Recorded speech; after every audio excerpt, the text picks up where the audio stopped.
ഇനി ഈ മതരാഷ്ട്രവാദമാണ് എന്നുള്ളതിൻ്റെ, അല്ലെങ്കിൽ ഈ ഹിന്ദു രാഷ്ട്രം എന്ന് പറയുന്ന മതരാഷ്ട്രം തന്നെയാണെന്നുള്ളതിൻ്റെ ഏറ്റവും വലിയൊരു ഇത് മതത്തിൻ്റെ വിപരീതമായിട്ടുള്ള ശാസ്ത്രവിരുദ്ധത. നമ്മളൊന്ന് ആലോചിക്കുക, നമ്മുടെ വിദ്യാഭ്യാസത്തിലും നമ്മുടെ ചരിത്രത്തിലും നമ്മളെ പ്രധാനമന്ത്രിയൊക്കെ പ്രസംഗിക്കുന്ന ഓരോരോ കാര്യങ്ങൾ നോക്കുക. അടിമുടി ശാസ്ത്രവിരുദ്ധമായിട്ടുള്ള ഒരു സമൂഹത്തെ വാർത്തെടുക്കാനായിട്ടുള്ള ശ്രമത്തിലാണ് നമ്മുടെ സയൻസ് കോൺഗ്രസ്സുകൾ.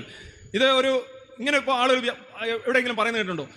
ഈ ശാസ്ത്രവിരുദ്ധമായ ഒരു സമൂഹം, ഒരു മതാത്മകമായ സമൂഹം അവിടെ പാരമ്പര്യത്തിലേക്കും പിന്നോട്ടൊഴുകുന്ന ഒരു ഇതായിട്ട് വന്നു. ഇദ്ദേഹം പറയുന്നു താഴോട്ട് വേര് പോകുന്നത് കൊണ്ട് മേളിൽ വളർന്നാലും താഴോട്ട് പോകുന്നുണ്ട്.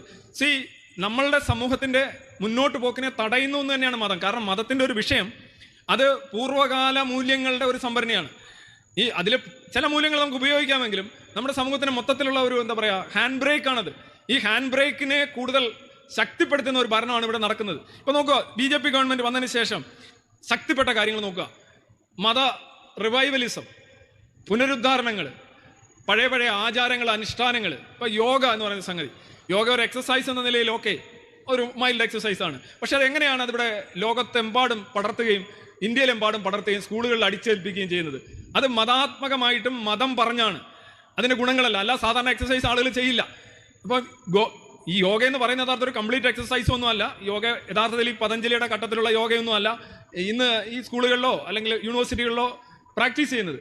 പക്ഷേ ഇത് ഒരു ഹിന്ദു മതത്തിൻ്റെ ഒരു സാധനമാണ്, അല്ലെങ്കിൽ ഹിന്ദു പാരമ്പര്യത്തിൻ്റെ ഒരു സാധനമാണ് എന്നുള്ള രീതി തന്നെയാണ് BJP ഗവൺമെൻറ് അത് മാർക്കറ്റ് ചെയ്തുകൊണ്ടിരിക്കുന്നത്. അതുപോലെ തന്നെ ഈ ജ്യോതിഷം പല പ്രൈം ടൈം ചാനലുകളിലും ഇപ്പോൾ അതാരും അധികം ആകർഷകമല്ലാത്തതുകൊണ്ട് സംസാരിക്കത്തുണ്ട്. വാസ്തു ജ്യോതിഷം ഇതൊക്കെ ഓർഡറായി മാറിക്കഴിഞ്ഞു. ഒരു ഗവൺമെൻറ് പ്രോജക്റ്റ് ആയാലും ഒരു ഭരണ സംവിധാനത്തിൻ്റെ ഭാഗമായാലും ഇതൊക്കെ പ്രതിരോധിക്കാൻ കഴിയാത്ത വിധം എങ്ങനെയാണോ നിങ്ങളൊരു വീട് വെക്കുന്നത്, എങ്ങനെയാണോ നിങ്ങൾ സാധാരണ ഒരു മതവിശ്വാസി എന്തൊക്കെ ചെയ്യുന്നു, ആ രീതിയിലേക്ക് ഭരണക്രമവും നമ്മുടെ പാർലമെന്ററി സിസ്റ്റംസും മാറിക്കഴിഞ്ഞു. ഇപ്പം ഇവിടെ നിന്ന് പുരോഹിതരെ കൊണ്ടുവന്ന് പാർലമെന്റ് ഉദ്ഘാടനമല്ല, അവിടെ എന്തൊക്കെയോ ചെയ്യിക്കുകയാണ്. ഇത് എവിടെയാണ് സാധാരണയിൽ നടക്കുക? നമ്മൾ ഇത്രയും പേര് ഒരുമിച്ച് വന്നിട്ട് ഈ ചെങ്കോലും ഒക്കെ ആയിട്ട് കൊണ്ടുവന്ന് സ്ഥാപിച്ച് പൂജകളും എന്നിട്ട് അവിടെ നടക്കുന്ന ഈ പോസിറ്റീവ് സെക്യുലറിസത്തിന്റെ ഏറ്റവും നല്ലൊരു ഉദാഹരണം അന്ന് അവിടെ നടന്നത്.